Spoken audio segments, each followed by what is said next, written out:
آج ربیع الاول شریف کی 5 تاریخ ہے۔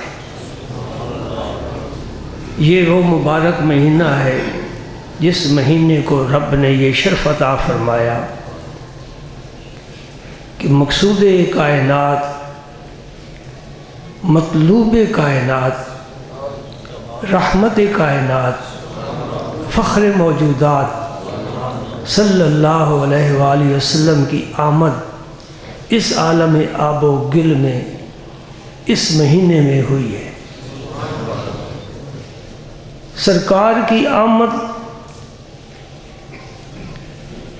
حضور کی ذات پاک کی طرح منفرد ہے۔ یوں مثال سمجھو کہ اس گجرات شہر میں روزانہ کتنے لوگ گاڑیوں پر آتے ہیں، کسی کو کوئی خبر نہیں کون آیا، لیکن اگر اسی شہر میں وزیر اعظم نے آنا ہو تو پھر عام آدمی کی آمد سے اس کی آمد کچھ مختلف ہوگی۔ ایسا ہے نا، ہم آتے ہیں کوئی نہیں پوچھتا، لیکن اگر سربراہ مملکت آئے گا تو پوری انتظامیہ حرکت میں ہوگی، کمیٹی کے جتنے خاک روب ہیں صفائی پر لگے ہوں گے اور نہ جانے کتنے انتظامات ہوں گے۔ یہ معمولی مثال ہے، کوئی اتنی اچھی مثال، اعلیٰ مثال نہیں، لیکن ہمارے ماحول میں ہمیں یہی دستیاب ہو سکی ہے۔ اس کائنات میں جتنے بھی آئے ان سب کی حیثیت، پوزیشن بس اتنی ہی ہے جس طرح ہم آتے جاتے ہیں، لیکن خدا کے محبوب کی آمد اس کے لیے بڑا ہی زبردست انتظام کیا گیا۔ اور یہ انتظام کب سے شروع ہوا؟ جب سے رب نے اس کائنات کو وجود بخشا، زمین کا فرش بچھا دیا، آسمانوں کا شامیانہ لگا دیا، چاند سورج ستاروں کے کمکمے روشن کر دیے، اور انسانوں کو زمین میں بھیجنا شروع کر دیا، مجمع بن جائے، سٹیج لگا دیا، نبیوں کو بھیج دیا، جاؤ بھئی تم میرے نبی کا ذکر کرو اور اپنی امتوں کو بتاؤ کہ وہ آ رہا ہے جس کے لیے ہمیں نبوت ملی ہے، وہ آ رہا ہے جس کے لیے ہمیں کتاب ملی ہے، وہ آ رہا ہے جس کے لیے ہمیں معجزات ملے ہیں، وہ آ رہا ہے جس کے لیے ہمیں زندگی ملی ہے۔ سبحان اللہ۔ تو ایک ایسا مبارک لمحہ تھا جس لمحے میں حضور کی آمد تھی، ایک ایسا مبارک تھا جس مبارک دن کو اللہ نے اپنے نبی کے ظہور کے لیے منتخب فرمایا، اور ایک مبارک مہینہ تھا، 11 مہینے اس کا مقابلہ نہیں کر سکتے، اور ایک مبارک مقام تھا جس میں میرے نبی نے ظہور فرمانا تھا، اور ایک مبارک خاتون تھی جس کی گود میں نور لم یزل آنے والا تھا۔ سبحان اللہ۔ واہ مولا، یہ تیرے انتخاب ہیں، تیری تقسیم ہے، دن بھی سارے تیرے، مہینے بھی سارے تیرے، مکان بھی سارے تیرے، مخلوق بھی ساری تیری۔ تو نے کیوں آمنہ کے در یتیم کی ظہور کے لیے آمنہ کا انتخاب فرمایا؟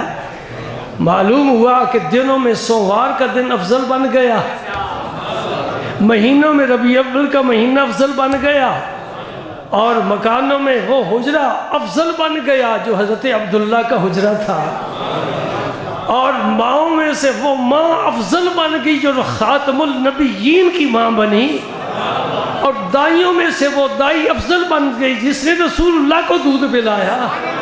میں قربان جاؤں سب پر، یہ برکتیں ہیں۔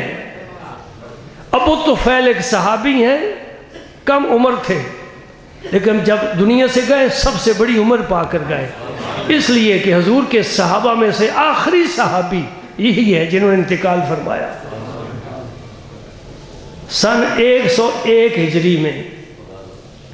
سن 100 پر صدی ختم ہو گئی، لیکن انہیں دوسری صدی کو بھی مشرف فرما دیا، 1 سال انہیں اور ملا۔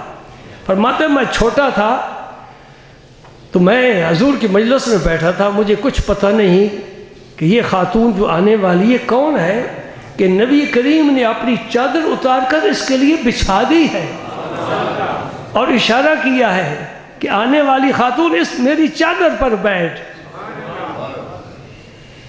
میں اپنی ذوق کی بات کروں، اگر وہ چادر مجھے مل جائے میں اسے کبھی ہاتھ نہ لگاؤں، اس لیے کہ میں سمجھتا ہوں کہ میرا ہاتھ اس قابل نہیں ہے کہ شہنشاہ دو جہاں کی چادر کو چھو سکے۔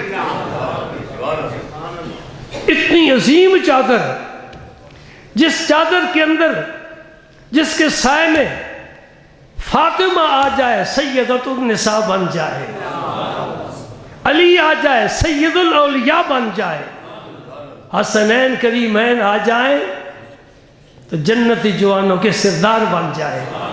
یہ میرے رسول کی چادر مبارک ہے نا۔ آپ نے بھی اوپر چادر اوڑھتے ہیں، کتنی لمبی چوڑی ہوتی ہے۔ فرمایا حسن آؤ، حسین تم بھی نیچے آ جاؤ، فاطمہ تم بھی نیچے آ جاؤ، علی تم بھی نیچے آ جاؤ۔ چادر تو وہی ہے، ساری کائنات کو اگر چادر کے نیچے میرا رسول لینا چاہتا، ساری کائنات اس چادر کے نیچے آ جاتی۔ اور پھر دعا مانگی، اللہم ہؤلاء اہل بیتی، اے اللہ یہ بھی میرے اہل بیت ہیں۔ یہ بھی شامل کر لو تو اہل سنت والجماعت کا عقیدہ بن جاتا ہے، اگر بھی شامل نہ کرو تو دوسرے فرقے کا عقیدہ بنتا ہے۔ اے اللہ یہ بھی میرے اہل بیت ہیں، ازواج بھی اہل بیت ہیں، یہ بھی اہل بیت ہیں۔ ضمن مسئلہ آ گیا، سمجھ لو، کبھی یاد نہیں رہتا، بات موقع کے مطابق حضور سے پوچھا گیا، توجہ کی ضرورت ہے، توجہ کی حدیث ہے، حدیث رسول اللہ کی حدیث، زبان رسول سے نکلنے والے جملے۔ حضور سے پوچھا گیا، یا رسول اللہ آپ کی آل میں کون ہے، کون کون شامل ہے آپ کی آل میں؟ بڑا عام سوال ہے، بڑا عام سوال ہے، یا رسول اللہ آپ کی آل میں کون شامل ہے؟ میرے نبی نے فرمایا کل تقی، ہر متقی مومن میری آل میں سے ہے۔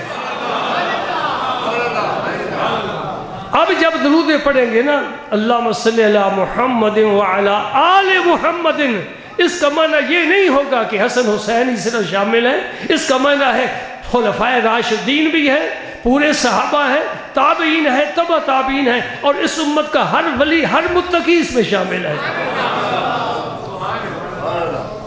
ہاں تو بھی کوشش کر، تو بھی آل کے زمرے میں شامل ہو سکتا ہے۔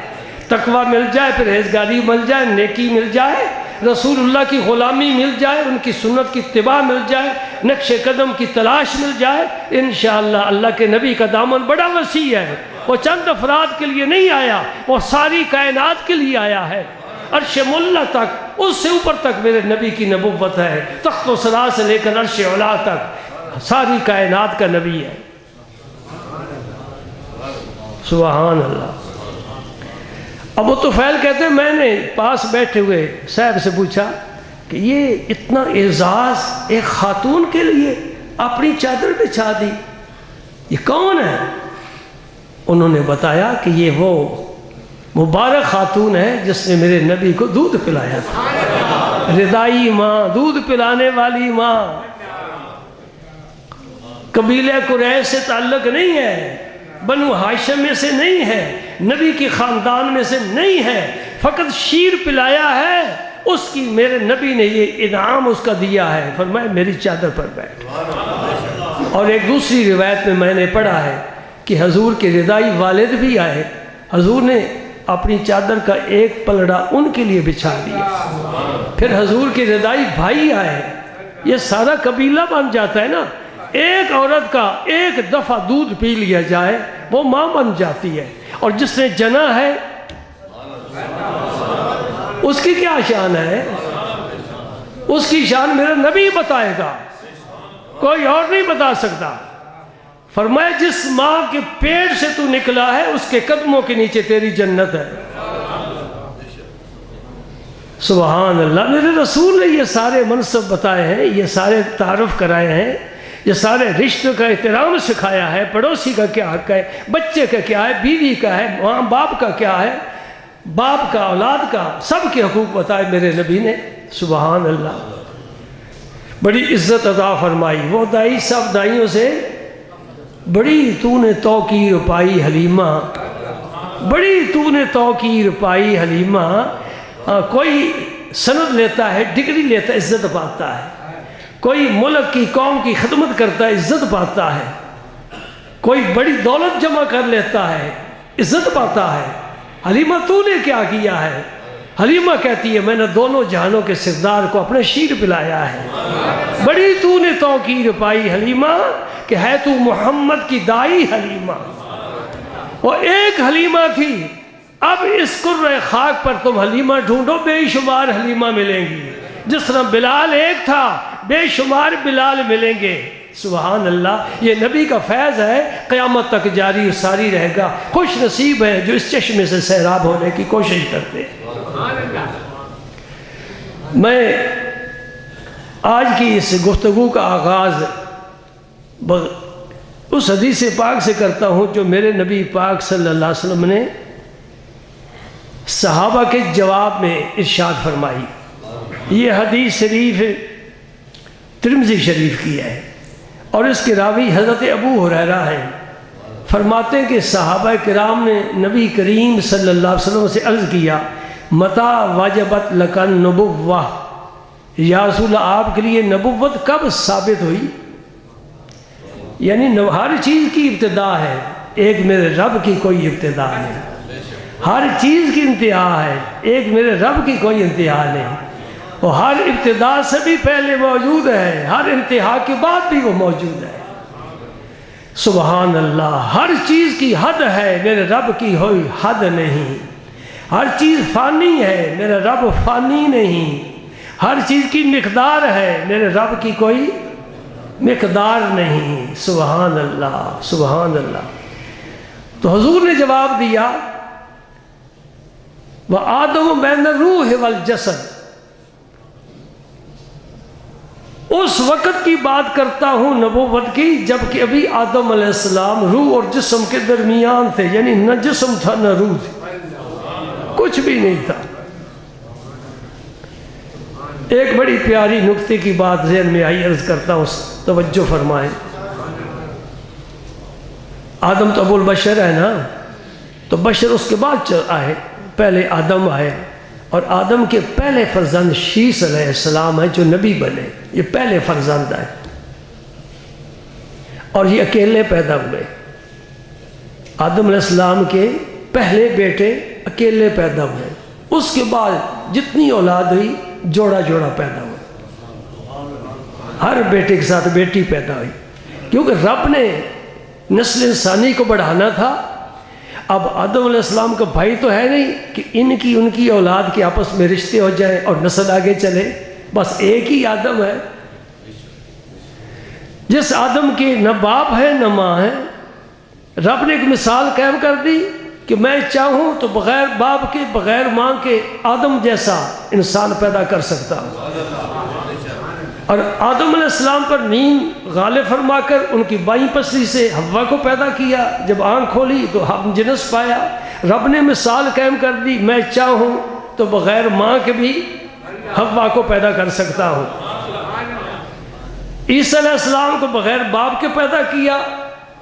آج کوئی پیدا ہو تو شک کی نگاہوں سے دیکھا جائے گا، جس کنواری کا بیٹا پیدا ہو جائے شک کی نظر سے نہیں، یقین کی نظر سے دیکھا جائے گا کہ اس کا تو باپ ہے ہی نہیں، لیکن عیسیٰ روح اللہ بغیر باپ کے پیدا ہوئے۔ رب نے مثال قائم کر دی کہ میں بغیر باپ کے بھی پیغمبر پیدا کر سکتا ہوں. مثالیں قائم کر کے موڑ لگا دی. بس اب ختم. بغیر باپ کے جو پیدا ہوگا وہ اپنی نسل سے محروم ہوگا. استغفر اللہ استغفر اللہ. تو شیعہ صلی اللہ علیہ وسلم تنہا پیدا ہوئے. حکمت کیا تھی کہ نور محمدی سب سے پہلے آدم علیہ السلام کی پیشانی میں چمکا. اللہ پاک نے یہ نعمت اپنا تحفہ انہیں ودیعت فرمایا. وہ اکیلے ہیں, منفرد ہیں, کوئی ثانی نہیں, کوئی دوسرا نہیں. اب وہ نور جب آگے چلنے والا ہے تو پھر شیعہ صلی اللہ علیہ السلام کو بھی تنہا پیدا فرما کر یہ نور ان کے سپرد فرمایا. اب ان کی پیشانی میں نور محمدی چمک رہا ہے.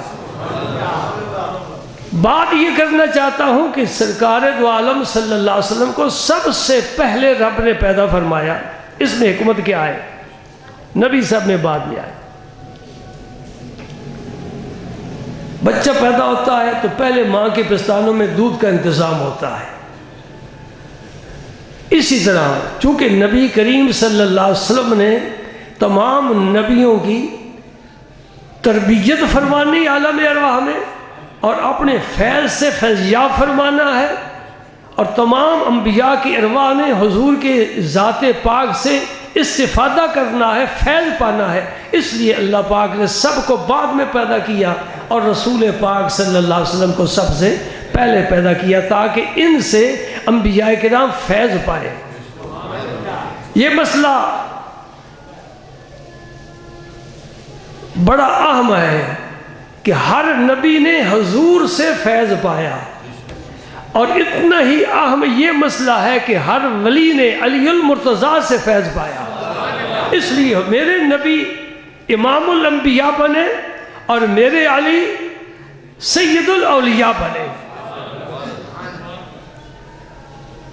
اور یہ اگر آپ سنیں گے تو بڑی حیرت ہوگی, اور باقی بڑے بڑے اہل علم کو حیرت ہوئی. اور پھر انہوں نے مجھ سے حوالہ طلب کیا کہ جی یہ آپ نے کہاں پڑھا ہوا ہے. وہ بتاتا ہوں.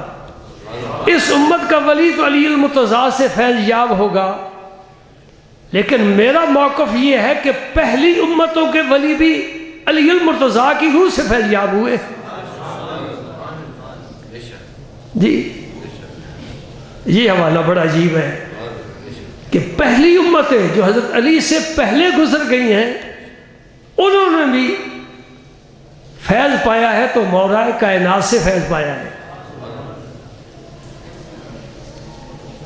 حوالے کے طور پر آپ یاد رکھ لیں تفسیر مظہری, عربی زبان میں ہے. تفسیر مظہری ہمارے ہندوستان میں لکھی گئی ہے, اور لکھنے والے علامہ قاضی ثناء اللہ پانی پتی رحمۃ اللہ علیہ. مظہری نام اس لیے لکھا ہے کہ ان کے پیر و مرشد مرزا مظہر جان جانا نقش بندی رحمۃ اللہ علیہ تھے. تو علامہ قاضی ثناء اللہ پانی پتی بھی نقش بندی تھے, اور نقش بندی فیض یاب ہوتے ہیں ابو بکر صدیق سے. کوئی چشتی بات کہتا نا یہ تو آپ کہتے میں بھی کہتا بھئی اس پر اپنی نسبت کا غلبہ ہے, یہ اپنے سلسلے کی وجہ سے یہ بات کر رہا ہے. قاضی ثناء اللہ پانی پتی جو بات لکھ رہے ہیں وہ چشتی نہیں نقش بندی ہیں. علی المرتضیٰ کی بجائے ان کا سلسلہ صدیق اکبر سے ملتا ہے. اس کے باوجود یہ بات لکھ رہے ہیں. پتہ چلا کہ یہ بات بڑی عام ہے, اس لیے انہوں نے یہ بات لکھی ہے. پھر دہراؤں, لفظ سننا چاہو تو میں سنا دیتا ہوں کیا لکھے انہوں نے. ان کی کتاب پہ تفسیر میں جو لفظ لکھا ہوا ہے وہ سناتا ہوں. ما بالغ احد من الاولیاء رتبۃ الاولیاء ما بالغ احد من الامم السابقۃ ما بالغ احد من الامم السابقۃ رتبۃ الاولیاء الا بتوسط روحہ کرم اللہ تعالی وجہ الکریم. پہلے نبیوں کی امتوں میں جتنے ولی ہوئے ہیں وہ بھی علی المرتضیٰ کی ولایت سے فیضیاب ہے. یعنی آپ کی وہ کیسے فیضیاب ہوئے جو آیا ہی بعد میں. بھائی جس سب بعد میں آتے ہیں روح پہلے سے موجود ہے. اور تربیت روح کرتی ہے، جسم نہیں کرتا۔ ماں لقمہ بیٹے کے منہ میں ڈال سکتی ہے، علم بچے کے ذہن میں نہیں ڈال سکتی، وہ استاد ڈالے گا، سمجھے؟ ماں کا اپنا کردار ہے، باپ کا اپنا کردار ہے، کما کے لائے بیوی کو دے، بیوی گود کر پکا کر بچے کو کھلائے، یہ ماں کا کام ہے، باپ کا کام ہے۔ استاد کا کیا کام ہے؟ علم دینا۔ اور روح کی سیرابی مرشد کامل کرتا ہے، وہ پیر کے علاوہ کوئی نہیں کرتا، نہ استاد کرتا ہے نہ والدین کرتے۔ اس لیے والدین کی ضرورت اپنے مقام پر، استاد کی ضرورت اپنے مقام پر، اور جب روح کی پیاس محسوس ہو تو پھر استاد نہیں بجھائے گا، کاروبار پوری ضرورت نہیں کر سکے گا، علم ضرورت نہیں پوری کرے گا، وہ ضرورت مرشد کامل کرتا ہے۔ اس لیے پھر مرشد کے دروازے پر لوگ جاتے ہیں۔ سمجھ گئے جی؟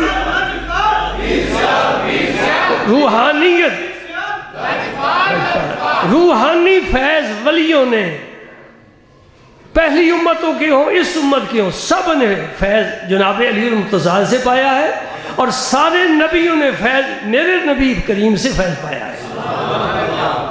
اس لیے فرماتے ہیں آنکھ آمد نو فلک میں راج ہو، آنکھ آمد نو فلک میں راج ہو، انبیاء و اولیاء محتاج ہو۔ میرے نبی پاک کے نبی بھی محتاج ہے، ولی بھی محتاج ہے۔ اس کی دلیل قرآن پاک سے ثابت کرتا ہوں، وَإِذْ أَخَذَ اللَّهُ مِيثَاقَ النَّبِيِّينَ لَمَا آتَيْتُكُم مِّن كِتَابٍ وَحِكْمَةٍ۔ یہ پوری آیت پڑھیں، آپ کو پتہ چلے گا رب نے نبیوں سے جو عہد لیا تھا وہ عہد کیا تھا، کہ آخر میں ایک نبی آئے گا، اس پر ایمان بھی لانا، اس کی تصدیق بھی کرنا۔ اگر نہیں کرو گے تو میں تمہیں نبوت سے کبھی بھی فیض یاب نہیں کروں گا۔ تو سارے نبیوں کو نبوت ملی ہی اس لیے ہے کہ وہ ہمارے نبی پر ایمان لائیں، اور اگر موقع ملے تو ان کی مدد بھی اور خدمت بھی کریں۔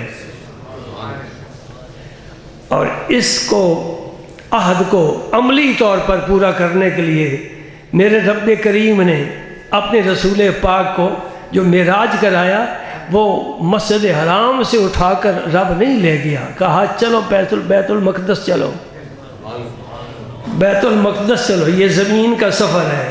یہ ویسے 1 مہینے میں سفر طے ہوتا تھا، جو رات کے تھوڑے حصے میں میرے نبی نے طے کر لیا، اور وہاں پہنچے تو سارے نبی موجود تھے نا۔ کیا ضرورت تھی تمہیں دنیا پر آنے کی؟ تم جس جہان میں، وہ بڑا خوبصورت جہان ہے، ادھر سے لوٹ کر پھر اس دنیا میں آ گئے جو میلی کچیلی ہے، جو اس کثافت سے بھری ہوئی ہے، جس میں اندھیرا بھی ہے، جس میں بیماریاں بھی ہیں، جس میں بے اتفاقیاں بھی ہیں، جس میں دشمنیاں اور عداوتیں بھی ہیں۔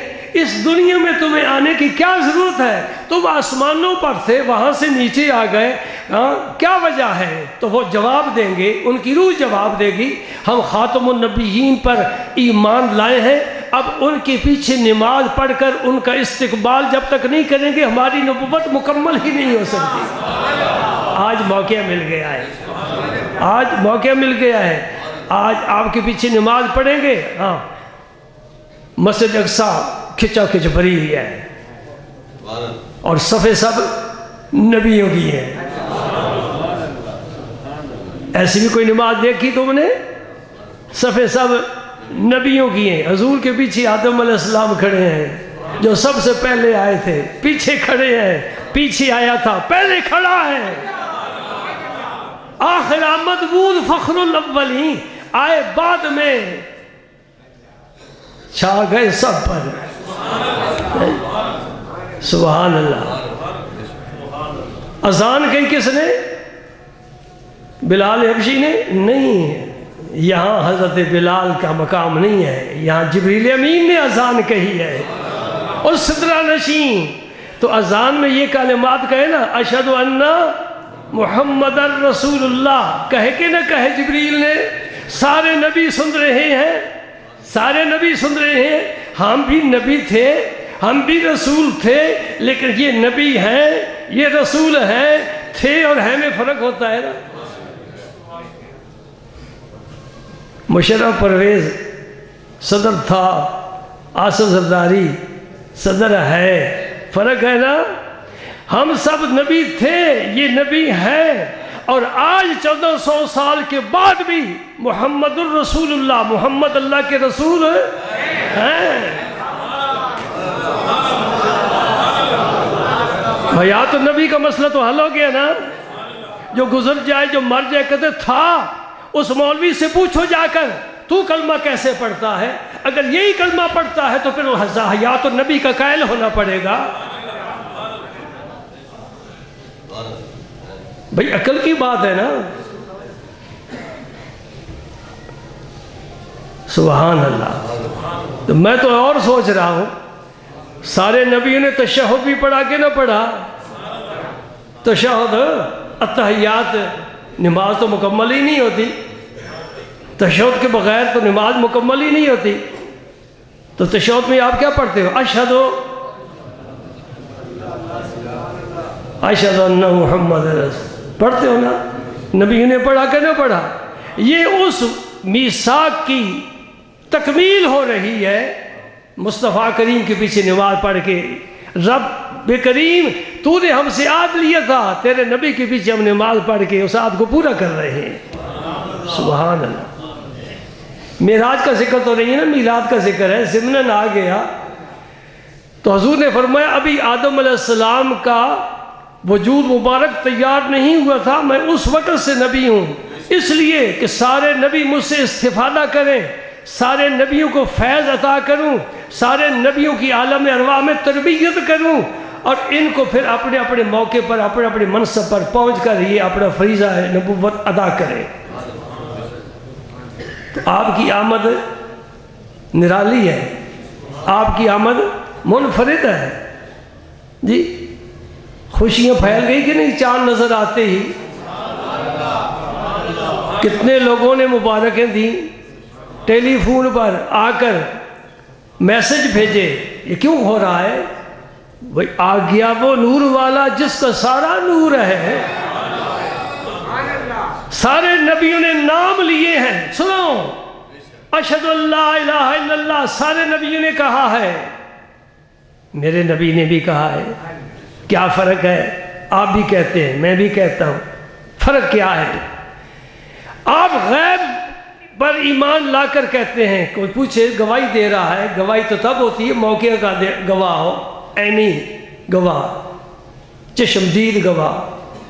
تو نے کیسے دیکھا ہے رب کو؟ کہتے ہیں کوئی اللہ نہیں اللہ کے بغیر، میرا ایک اللہ ہے، کوئی اور نہیں۔ تو گیا ہے آسمانوں پر؟ ہو سکتا ہے آسمانوں پر ہو۔ ہم گواہی دیتے ہیں اشہد ان لا الہ الا اللہ، میرے اللہ کے بغیر کوئی گواہ نہیں، کوئی اللہ نہیں۔ سارے نبیوں نے بھی گواہی دی ہے۔ سب نبیوں سے پوچھو، تم نے ساری کائنات چھان ماری ہے، دیکھا ہے رب کو؟ جب دیکھا نہیں تو پھر گواہی کیوں دیتے ہو؟ جب ہم نے اپنے نبی سے پوچھا یا رسول اللہ آپ بتائیے، آپ دیکھ کر آئے ہیں؟ فرمایا ہاں میں دیکھ کر آیا ہوں، میں نے ساری کائنات چھان ماری، کوئی اور اللہ ہے ہی نہیں، اور جو ہے اس کے پاس سے ہو کر آیا ہوں، دیکھ کر آیا ہوں، باتیں سن کر آیا ہوں، بہت کچھ لے کر آیا ہوں، اپنی امت کی مغفرت کا وعدہ تک لے کر آیا ہوں۔ سبحان اللہ، سبحان اللہ۔ کرم دیکھو میرے نبی کا، جب بارگاہ الوہیت میں منظوری ہوئی، قرب نصیب ہوا، تو رب نے فرمایا السلام علیکہ ایہا النبی ورحمۃ اللہ وبرکاتہ۔ تو جواب میں اب حضور کیا فرماتے؟ آپ اگر مجھے سلام یہی کہیں السلام علیکم، تو میں وعلیکم السلام کہوں گا نا۔ جب رب السلام علیکہ ایہا النبی کہہ رہا ہے تو پھر حضور جواب میں رب کو کیا کہے؟ تیرے پر بھی سلامتی ہو؟ نہیں نہیں، وہ تو خود سلام ہے، خود سلام ہے رب، وہ سلامتی کا محتاج نہیں ہے، وہ سلامتی دینے والا ہے۔ ہاں، اس میرے نبی کی کیا بات ہے، یہ ذہن میں اے میرے نبی کہاں سے بات آ گئی؟ تیرا رب سلام کہہ رہا ہے، تو نے اب کیا کہنا ہے؟ کوئی سیکٹری ساتھ ہوتا تو وہ بتاتا نا جی سر یہ کہنا ہے، سر یہاں سائن کرنے ہیں، وہاں تو کوئی تھا ہی نہیں۔ سبحان اللہ۔ جو کائنات کا مربی ہے، جو انبیاء کا مربی ہے، اسے کون سکھائے؟ الرحمن علم القرآن خلق الانسان علمہ البیان۔ رب نے قرآن سکھایا، میرے ربی فرمایا ادبنی ربی فاحسن تادیبی، مجھے میرے رب نے ادب سکھایا، خوب سکھایا۔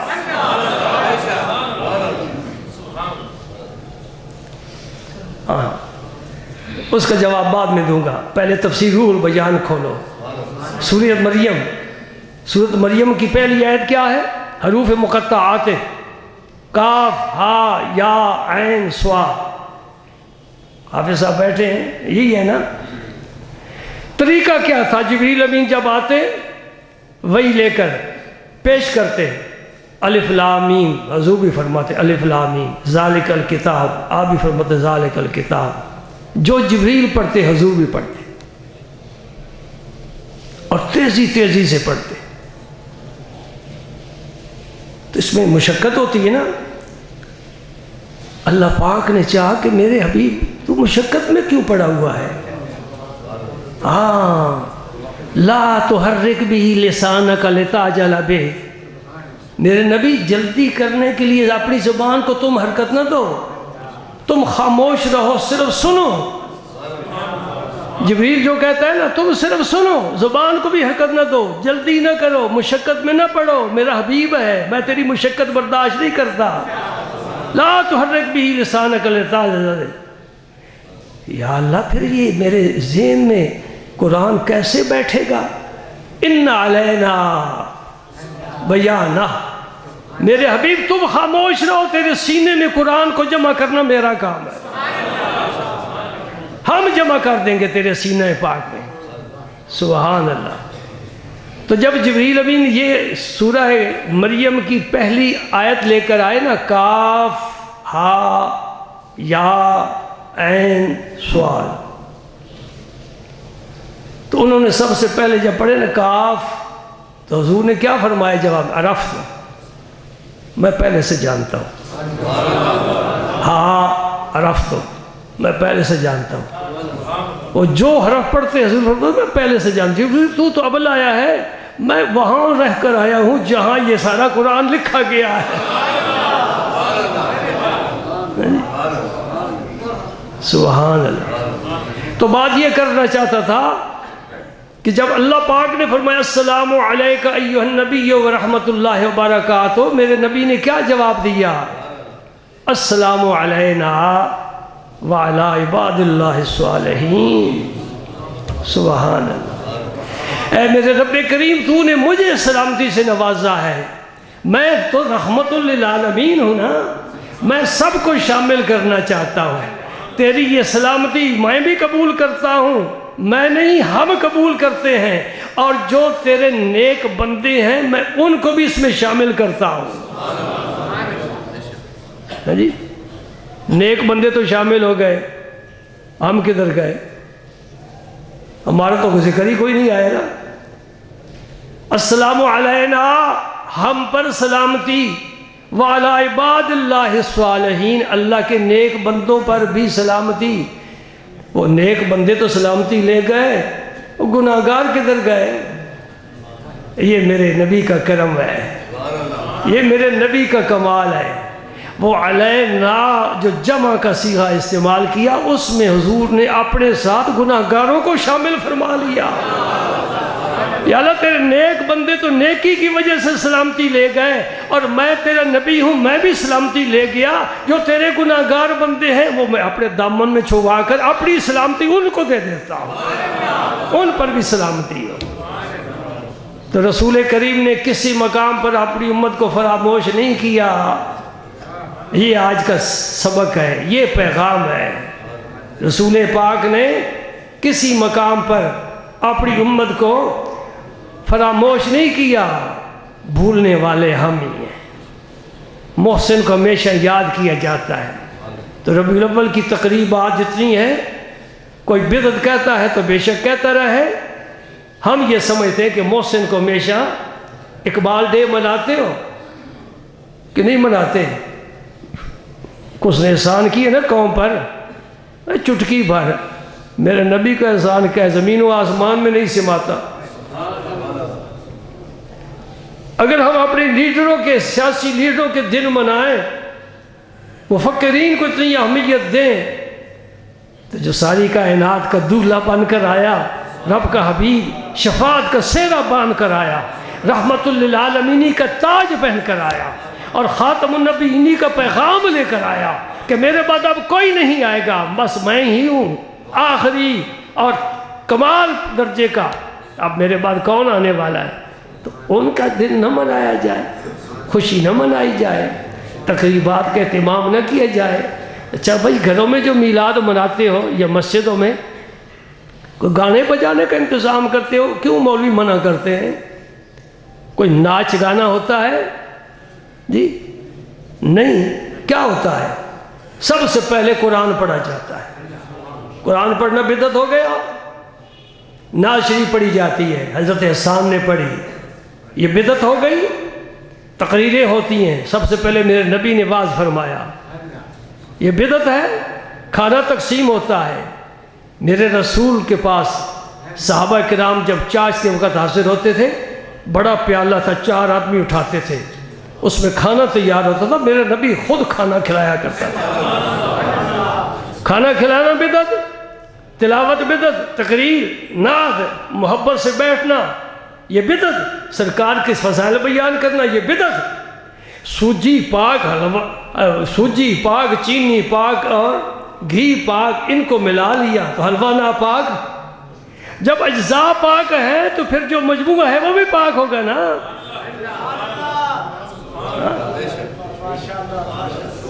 سبحان اللہ، یہ اجزاء ہے میلاد کے، یہ اجزاء ہے میلاد کے۔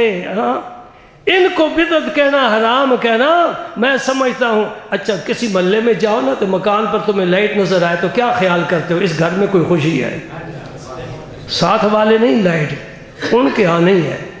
یہ بات ہے نا، جس مکان پر چراغاں ہوگا نا، لائٹ ہوگی، اس مکان والے کو آج کوئی خوشی ہے؟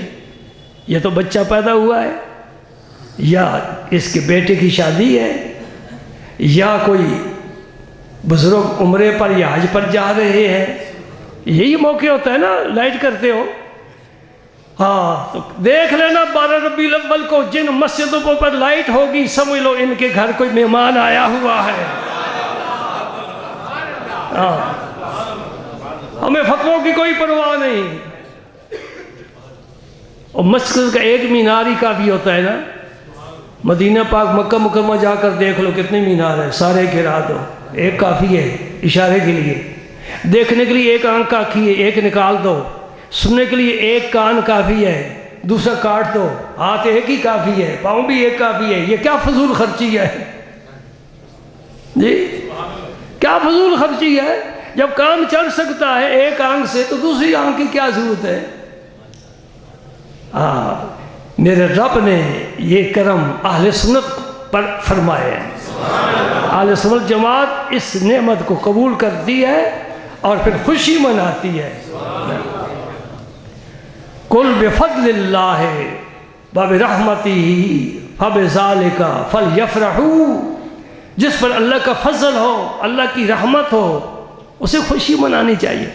ایک آسودہ حال صحابی حضور کے پاس بیٹھے، کپڑے بڑے میلے کو چہلے، پھٹے پرانے، حالت بڑی شکستہ، جس طرح ایک مزدور ہوتا ہے۔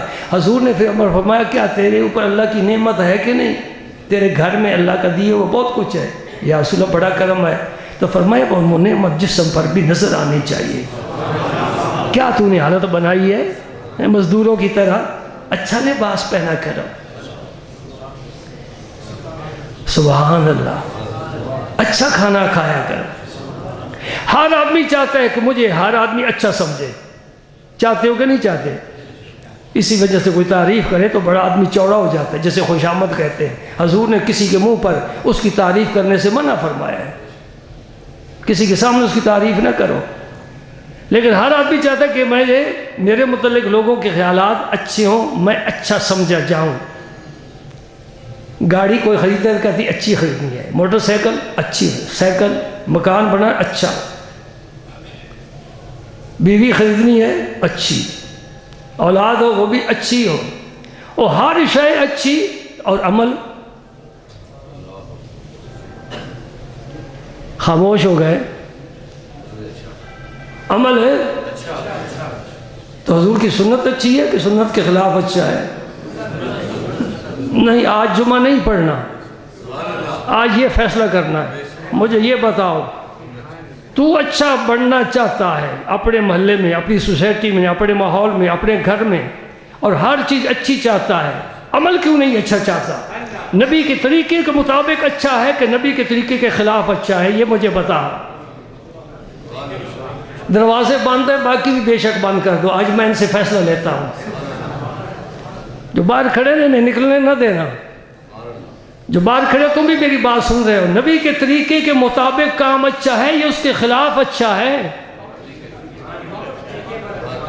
تو پھر آ میرے دوست، میرے ساتھ چل، میرے ہاتھ میں ہاتھ ملا، ہم سیدھے چلتے ہیں مدینہ پاک. اگر میرا رسول تجھے اپنے قدموں سے نہ لگائے تو مجھے گھسیٹ کر باہر پھینک دینا. اگر میرا رسول دور سے کہے کہ آ میرے غلام، میں تیرے انتظار کر رہا ہوں، اور کیوں نعمتوں سے محروم ہو؟ اتنے عرصے سے میری پاس آتے ہو، میری باتیں سنتے ہو، واز سنتے ہو، اس نعمت سے کیوں محروم ہو؟ جس خلوص والی نعمت میں تمہیں دینا چاہتا ہوں کہ نبی کی بات مان، نبی کی بات مان، نبی کی بات مان. نبی کی بات خدا کی بات ہے. خدا بات نہیں کرتا نبی نہ کرے. خدا کی اطاعت تب ہوتی ہے، نبی کی اطاعت ہوتی ہے. کوئی دلوں میں انقلاب آئے، تبدیلی آئے تو میں مبارک دوں گا، اگلے جمعے انشاءاللہ مبارک دوں گا. اگر تبدیلی نہ آئے سمجھ لے شیطان مجھ پر پوری طرح کاٹھی ڈال کے سوار ہے، لگام اس کے ہاتھ میں ہے، اور جہاں چاہتا لے جاتا ہے مجھے. شیطان کے وسوسے سے بچ، یہ دشمن ہے. ان شیطان للانسان عدو مبین، سب سے بڑا دشمن ہے. اللہ تعالیٰ اس کے شر سے بچائے، نیکی کی توفیق عطا فرمائے.